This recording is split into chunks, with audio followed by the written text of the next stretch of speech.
Bonjour à tous, bienvenue dans ma chaîne. Je m'appelle Bianca Sekier, une pratiquante de CrossFit depuis presque 6 ans, passionnée du sport. Le CrossFit il occupe une place très importante de ma vie. J'adore la convivialité, j'adore les entraînements, le fait de se mettre à l'épreuve tout le temps. J'adore les compétitions.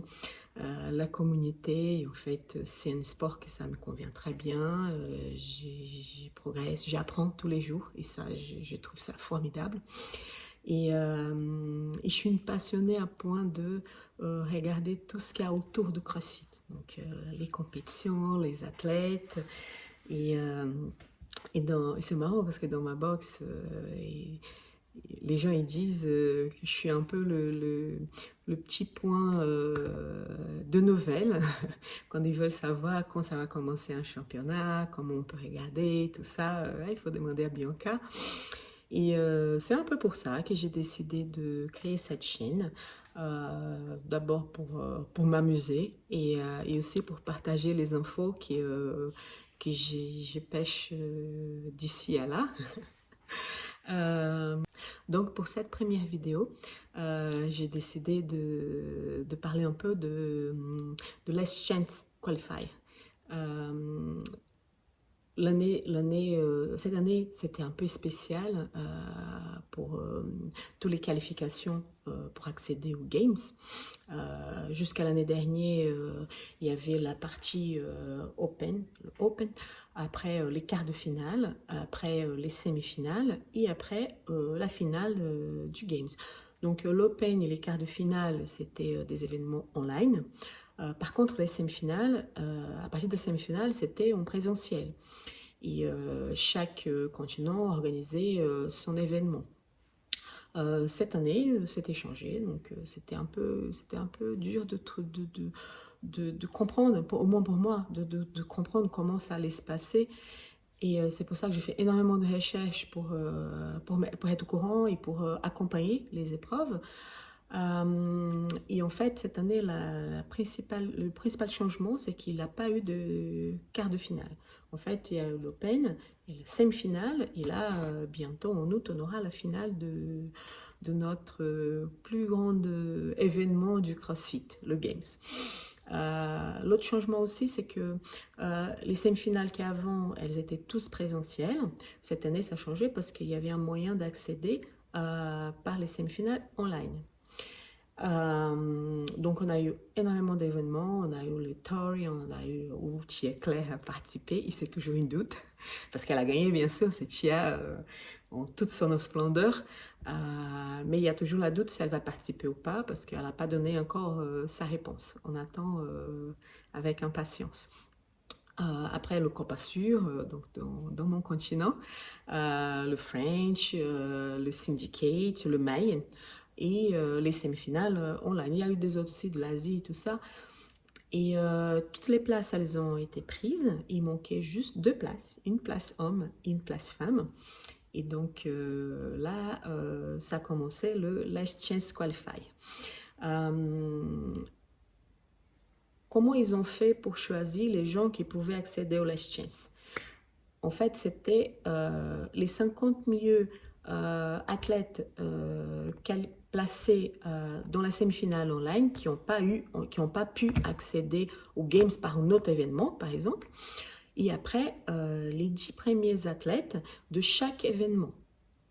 Et donc, dans un total, il y avait la possibilité de participation de 150 athlètes. Les épreuves, elles étaient mises en ligne le 12 juin et les athlètes, ils avaient jusqu'au 15 juin pour réaliser les workouts et mettre dans la plateforme. Cette fois-ci, ce n'était pas dans la plateforme CrossFit, même celle qu'on connaît, qu'on met nos scores du Games. La plateforme, c'était la plateforme de Hustle Up. Et les athlètes, ils devaient mettre aussi leur workout en ligne par YouTube. Les épreuves, elles devaient être faites dans une box filiée, bien sûr, avec 2 juges. Comme c'était passé par les semi-finales. La différence, c'est que dans les semi-finales online, les juges, ils avaient la possibilité d'accéder aux vidéos des athlètes et ils mettent s'ils étaient d'accord ou pas d'accord, s'ils avaient vu de nos reps, s'ils validaient la vidéo et tout ça. C'est comme ça qu'Brooke Wells, elle était prise, elle a perdu sa place dans la compétition online parce qu'elle a eu pas mal de no reps avec ses burpees. Donc elle a dû refaire et elle a pris sa place dans un événement présentiel. Et donc il y avait 150 athlètes qui pouvaient participer à cette compétition, mais il n'y a pas eu autant que ça. En fait, il y a eu juste 11 athlètes masculins et 19 athlètes féminines qui ont participé de cette compétition. Donc pour les hommes, on attendait à avoir des noms assez connus dans la communauté qui ont participé déjà du Games et qui sont très reconnus comme BKG, Samuel Quant, Benoît Boulanger et Travis Mayer. On n'a pas vu, ils n'ont pas participé. Et en fait, les noms les plus connus chez les hommes, c'était Spencer Punchik et Ionakosk.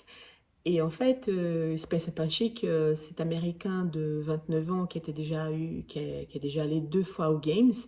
Il a fait un top 20 en 2022 et 2023.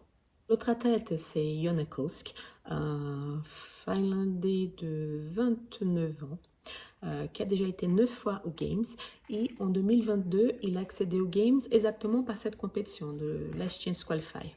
En 2021 et 2023, c'est les années où il a eu une belle classification. Il est resté dans le top 10 avec une 6e place dans les 2 ans. C'est une athlète assez reconnue dans la communauté. Dernièrement, il a participé aussi au World Fitness Project. Et moi, j'ai eu l'occasion de le voir performer au Wodapalooza de cette année. C'est vrai qu'il est assez impressionnant. Et j'ai eu l'occasion de le rencontrer, de le discuter un peu avec lui. Quelqu'un de très gentil. Et en fait, c'est vrai que je voudrais bien qu'il passe. Et donc, pour le Last Chance Qualify, pour l'instant, parce que le résultat n'est pas officiel encore, le résultat il va tomber entre le 17 et le 20. Donc, ils n'ont pas sorti encore. C'est lui qui a fini en premier. Donc, normalement, la place, c'est pour Ionakosk. Donc, pour les femmes, il y a eu des absences, par exemple, des athlètes qui sont assez connus dans le mieux Kaya Serre, Olivia Kerstel et Sydney Wells. Sa sœur Brooke Wells, elle a réussi à avoir sa place, mais Sydney Wells, elle n'a pas participé au Last Chance, donc elle n'a pas essayé. D'entre celles qui ont participé, le nom le plus connu, c'était celle de Sarah Sigmundsdottir, une athlète qui a déjà participé à énormément des éditions de Games et qui était très bien placée en 2013, en 2015 et en 2016. Oui, elle était très bien passée en 2015-2016 avec une 3e place.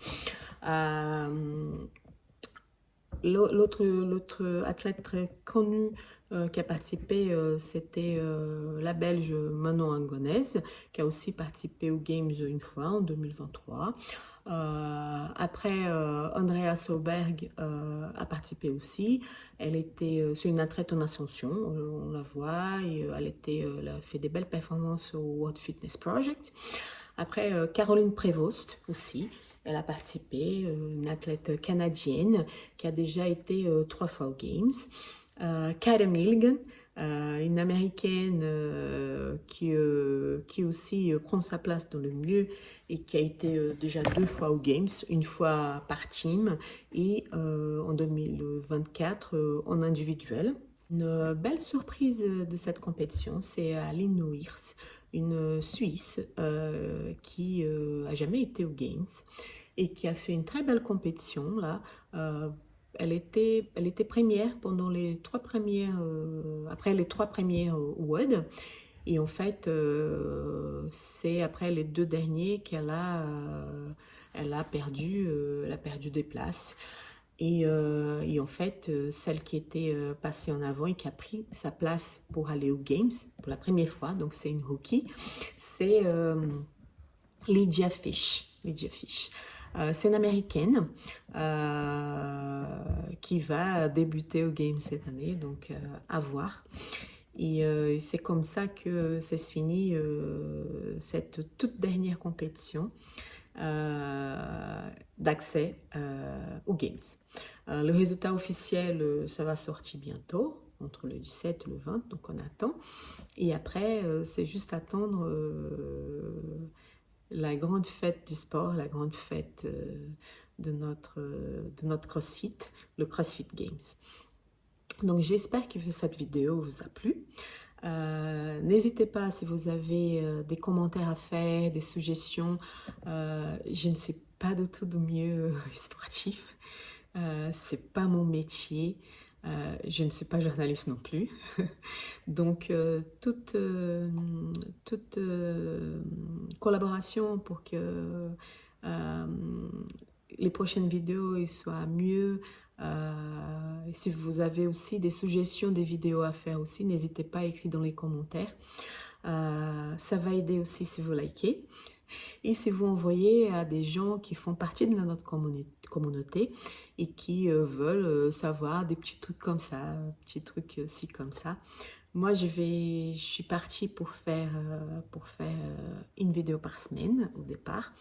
Et en fait, à partir du moment que je vais me sentir plus à l'aise, que je vais prendre confiance, peut-être que ça va augmenter. Mais pour l'instant, ça va être comme ça. J'ai déjà une petite idée pour la prochaine vidéo. Ça va être amusant. Je vais parler un peu d'une expérience personnelle. Donc, j'ai hâte de faire cette vidéo et de partager avec vous.